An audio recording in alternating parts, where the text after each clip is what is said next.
18절 말씀해 보시면요, 사울의 눈에서 비늘 같은 것이 벗어졌다. 그래서 어떻게 됐습니까? 다시 보게 되었다. 이렇게 기록이 되어 있습니다. 사울은 예수님 만난 다음에 못 보게 되죠. 며칠을 못 보게 됩니까? 3일을 못 보게 됩니다. 그래서 아나니아라고 하는 사람을 하나님께서 이제 보내셔가지고 안수를 받고 비로소 눈을 뜨게 되고, 그리고 이제 세례를 받고 눈에서 비늘 같은 것들이 떨어지는 것을 경험하게 됩니다. 이 부분에 대해서 여러 학자들의 견해가 있더라고요. 실제로 비늘이 떨어졌다 하는 견해도 있고, 상징적으로 사울이 영적으로 이제 드디어 하나님을 바라볼 수 있게 된 영적인 개안, 영적으로 눈을 뜬 걸 상징한다, 이런 이론도 있어요. 제가 볼 땐 다 맞는 것 같습니다. 3일 동안 볼 수가 없었다고 그러면은 비늘 같은 게 생길 수도 있겠죠. 성경이 있다고 그러면 우리가 있다고 봐야 되고요. 그것이 떨어졌다고도 봐야 되는데, 더 분명한 것은 뭐냐면은 이 사울이 3일 동안 못 본 이후에 다시 보게 되면서는 누구를 바라보게 됩니까? 예수님, 하나님. 영적으로는 새 사람이 됐다는 것은 분명하기 때문에 그 얘기가 다 맞다 이렇게 봐도 무리가 없을 것 같습니다. 예수님께서 말씀하시기를 요한복음 3장 5절 말씀 같이 한번 보실까요? 같이 있습니다. 예수께서 대답하시되 진실로 진실로 내게 이르노니 사람이 물과 성령으로 나지 아니하면 하나님 나라에 들어갈 수 없느니라. 그러니까 보통 한 번 태어난 육체를 가진 인간으로는 하나님 나라에 들어갈 수가 없다. 그 상태는 눈을 떠도 뜬 것이 아니다. 예수님께서도 그런 상태에 있는 사람은 보아도 사실은 맹인이다, 이렇게 말씀하셨죠. 그냥 소경만 소경이 아니고 거듭나지 않고 예수님을 통해서 하나님 나라에 들어갈 영적인 자격을 가지지 않은 사람은 눈을 떠도 뭐라는 겁니까? 맹인이다. 우리 요즘 성경에는 소경이라는 말을 안 쓰더라고요. 맹인이다. 3장 6절 말씀 또 잠깐 보실까요? 시작. 육으로 난 것은 육이요 영으로 난 것은 영이니. 한 번 육으로 태어난 것은 그냥 육일 뿐이다. 육적인 인간이다. 근데 육은 죽으면 어디로 갑니까? 땅으로 가죠. 하나님께 갈 수가 없어요. 그런데 영으로 나야지만 그 영이 하나님과 교제하고 하나님을 알아볼 수 있고 하나님을 감지할 수 있고, 그 다음에 하나님 나라에 들어갈 수 있다고 예수님께서 말씀하셨습니다. 3장 7절 말씀 또 읽겠습니다. 내가 내게 거듭나야 하겠다 하는 말을 놀랍게 여기지 말라. 그래서 다시 태어나야 된다. 지금 사울은 어떻게 된 겁니까? 다시 태어난 것입니다. 그거에 대한 표현이 눈에서 비늘이 벗겨졌다. 제가 오래전에 한번 말씀드린 적이 있는데요, 그 성철 스님이 대단했잖아요. 저는 그분 인간적으로 그만한 분이 있나 싶을 정도로 훌륭하시다.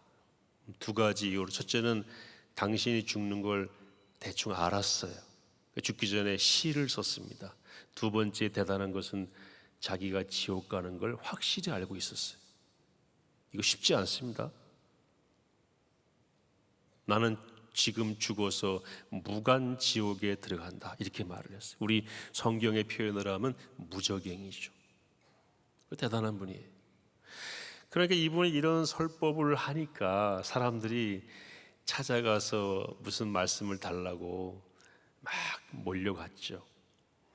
그분은 또 설에 의하면 부처님 앞에 3,000배 이상 하지 않으면 만나주지 않았다고 그래요. 근데 그분을 좋다고 찾아가서 가르침을 받는 중에 있던 한 대학생이 미국에서 그분을 만나러 온 한 종교학자와의 대화를 듣고 그분 앞에서 하산해 버렸어요. 그 종교학자가 만나러 왔다 그러니까 성철스님이 그 종교학자를 딱 쳐다보더니 이렇게 말을 하더래요. 이분 대단한 분이, 성철스님 대단한 분입니다.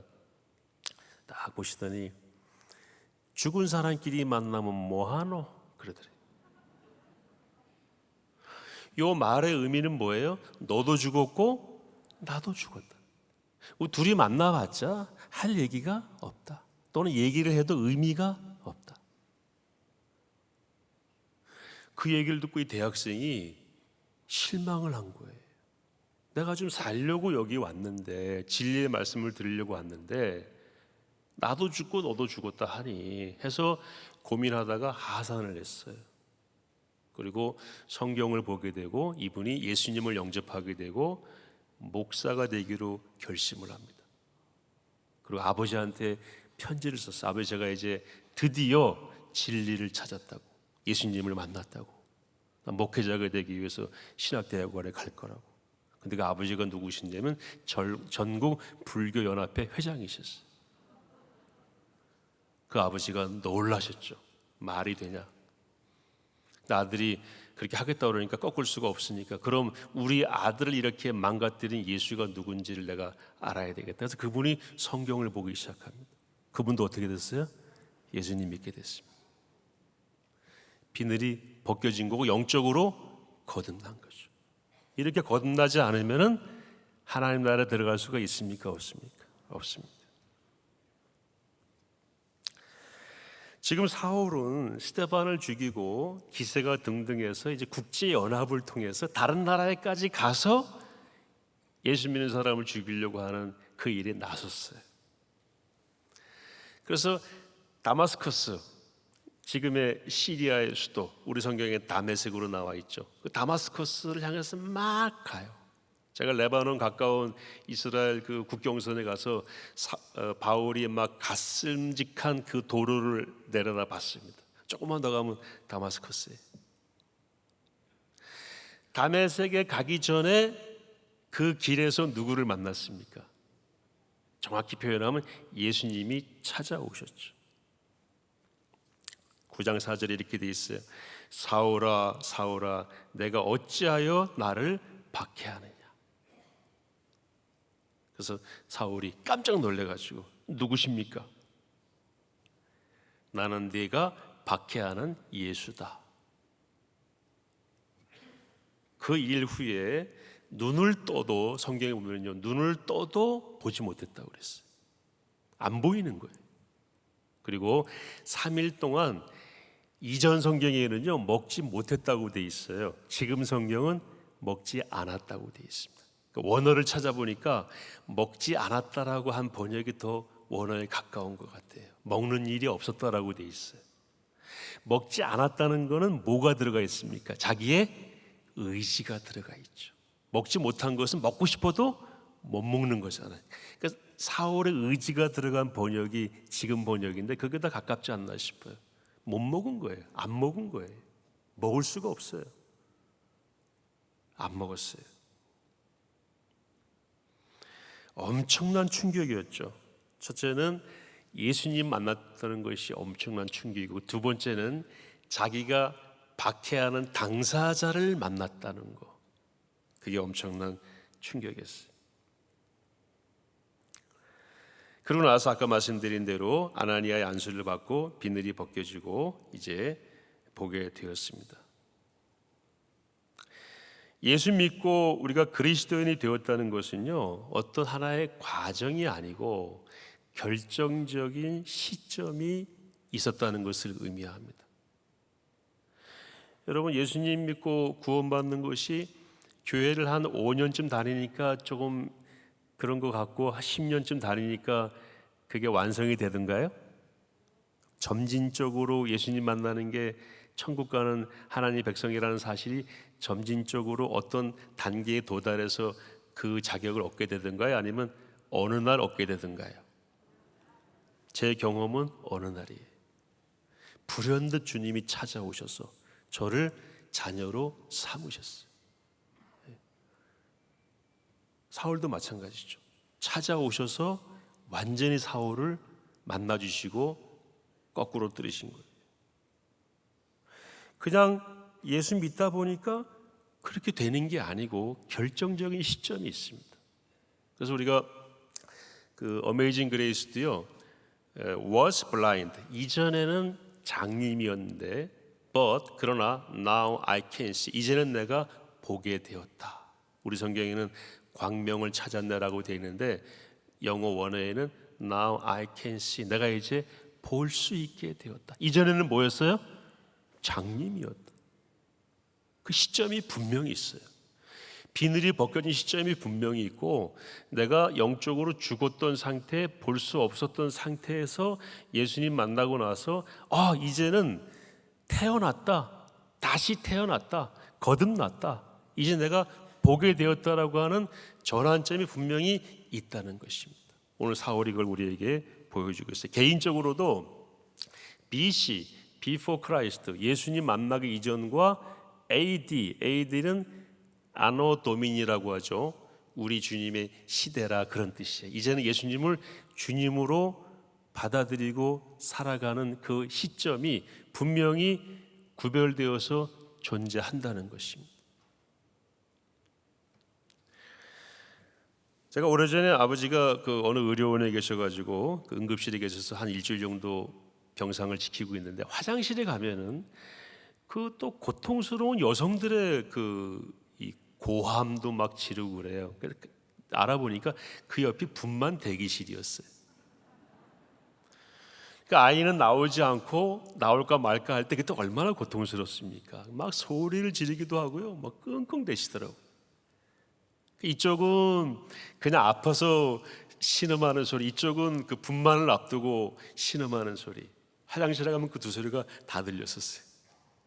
근데 이분은 조금 있으면 어디로 갑니까? 아이를 낳고 이제 임산부에서 산모가 됩니다. 완전히 바뀌었죠. 그 안에 있는 아이는 태아에서 뭐가 됐어요? 영아가 되었죠. 완전히 바뀌었죠. 우리도 예수 믿고 나서 뭐가 됐습니까? 하나님의 자녀가 되었습니다. 완전히 바뀐 것입니다. 바울은 이것을 확실하게 입증한 사람입니다.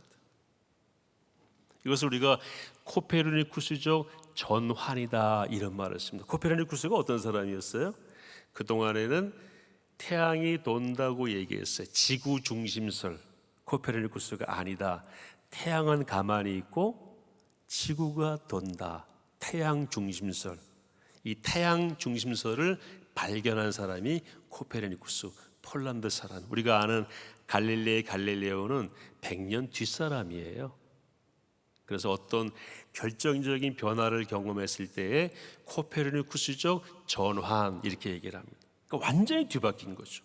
내가 주인 되었다가 예수님이 나의 주인으로, 죽었다가 살아나고, 누구처럼? 바울처럼 완전히 뒤집어진 겁니다. 여러분에게 도전을 하나 드리겠습니다. 거듭남의 전환기가 있었는가 한번 돌아보시기 바랍니다. 저는 있었어요. 1984년 2월 5일 밤 9시에 예수님이 저를 만나주셨어요. 저는 초등학교 전부터 교회 다녔다고 그랬죠. 우리 아버지 어머니가 교회 안 가면은 때려 죽인다 그래서 지금 살아있는 것은 한 번도 교회를 안 빠졌다는 증거라고 그랬습니다. 저희 때에는 주일 낮 예배, 저녁 예배, 수요 예배까지 여러분 성경학교 일주일 내내 했습니다. 그거 빠지면 죽인다 그랬어요, 우리 아버지가. 다리 몽둥이를 부러뜨린다고. 근데 그런 노력으로 예수님 만나는 게 아니에요. 그러나 그런 예배와 성경 공부와 노력이 헛된 것도 아닙니다. 근데 중요한 것은 뭐냐면 예수님 만나고 나서야 그것이 의미가 있지, 예수님 만나기 전에는 단지 지식에 지나지 않고 경험에 지나지 않아요. 제가 고3 때 예수님을 영접했어요. 예수님이 제게 찾아오셨어요. 어느 날 밤에 바람 부는 강원도 강릉의 성산동이라고 하는, 성산면이라고 하는 그 시골에 정말 작은 교회에 한쪽 다리를 못 쓰시는 전도사님이 저에게 예수님을 소개해 주셨어요. 그분은 복음을 전하셨고 믿게 하시는 성령님이 오셔서 예수님을 믿게 하셨고, 이전에 배웠던 그 모든 모든 말씀들이 다 연결 생각이 나면서 예수님을 인격적으로 받아들였습니다. 저는 그 분기점이 있어요. 그리고 제 인생이 달라진 거예요. 이제는 내가 이 사실을 증거하는 일에 내 평생을 바치겠다. 이것보다 더 중요하고 이것보다 급한 것은 없다. 그래서 군목으로 가기로 결정하고 이제 군목생활을 오래 한 겁니다. 그리고 신학대학 들어가자마자 낙도 선교를 다녔습니다.